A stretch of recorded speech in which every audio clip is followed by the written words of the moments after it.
Assalamualaikum warahmatullahi wabarakatuh. Di sini saya akan mempresentasikan implementasi metode sistematik layout planning dalam perbaikan tata letak fasilitas produksi injeksi di PT Lukas Jaja. Pendahuluan, dunia industri saat ini meningkatkan dengan besar sehingga perusahaan dituntut agar mampu bersaing dari berbagai aspek, mulai dari harga, kualitas, sampai pelayanan perlu diperhatikan. Agar bisa dilakukan perbaikan secara terus-menerus juga berkesinambungan. Dengan dilakukannya perbaikan tersebut tentunya akan mendorong tingkat produktivitas, kinerja, serta kualitas produk yang dihasilkan dengan biaya produksi yang diharapkan dapat ditekan seminimal mungkin. Pengertian perancangan fasilitas. Perancangan fasilitas melibatkan menganalisis, membuat konsep, merancang, dan membangun sistem untuk menghasilkan barang atau jasa.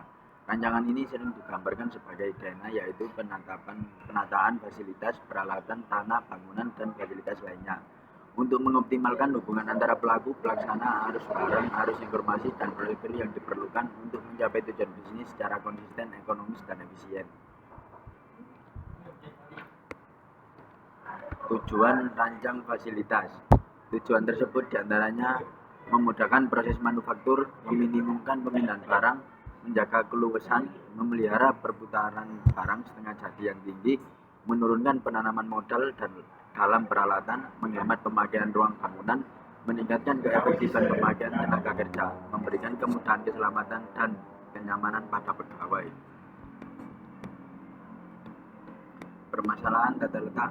Masalah tata letak tidak selalu merupakan masalah tata letak untuk fasilitas baru, tetapi juga tentang penataan ulang tata letak proses yang ada atau mengubah bagian dari peralatan tertentu. Jenis-jenis persoalan tata letak adalah perubahan rancangan, perluasan departemen, pengurangan departemen, menambah produk baru, perubahan metode produksi, perencanaan fasilitas baru.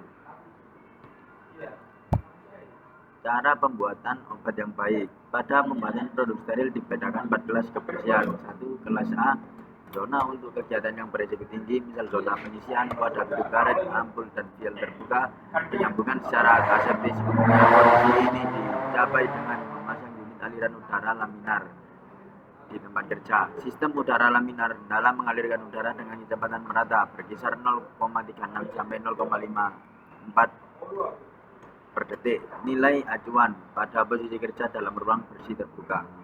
2. Kelas B untuk membuat penyisian secara aseptis. Kelas ini adalah lingkar latar belakang untuk zona kelas A. 3. Kelas C dan D area bersih untuk melakukan tahap proses pembuatan yang mengandung resiko lebih rendah. Systematic layout planning. Input dari teknik SLP ini dibagi menjadi 5 kategori, yaitu P sama dengan produk, tipe produk yang akan dihasilkan, Q quality volume dari tipe part, R routing urutan operasi dari tiap tipe part, service pelayanan pendukung stasiun inspeksi ruang loker, T timing kapan setiap tipe part diproduksi, apa mesin yang akan digunakan pada periode tersebut. Langkah-langkah perencanaan sistem layout planning sebagai berikut. 1. Aliran material. 2. Activity relationship curve. 3. Activity relationship diagram. 4. Relationship diagram. 5. Langkah penyesuaian terhadap luas area yang dibutuhkan dan tersedia. Permintaan di wilayah ini sangat dipengaruhi oleh kapasitas terpasang, mesin, peralatan, dan fasilitas produksi lainnya. 6. Space relationship diagram. 7. Modifying consideration. 8. Practical limitation, modifikasi dengan mempertahankan bentuk ruangan, letak, kolom, material handling, dan lain. Hasil dan pembahasan. Pada pengumpulan dan pengelolaan data awal didapatlah data berupa aliran material, tahapan proses, waktu, alat bantu, ukuran ruangan, frekuensi. Dari data tersebut didapatkan hasil berupa seperti tabel yang di bawah ini. Ruangan tersebut dirasa kurang efektif namun memiliki luas area yang cukup besar. Maka dari itu dibuatlah rancangan tata letak fasilitas dengan pengurangan ruangan yang kurang efektif untuk menciptakan peningkatan kinerja dan kualitas produk berdasarkan metode systematic layout planning. Jarak total material handling dari layout awal yaitu sebesar 400,30 meter. Untuk layout usulan 1 dan 2 memiliki total jarak material handling sebesar 420,76 meter dan 401,91 meter. Kesimpulan, selain syaratnya material handling, ongkos material handling pun menjadi hal yang dipertimbangkan.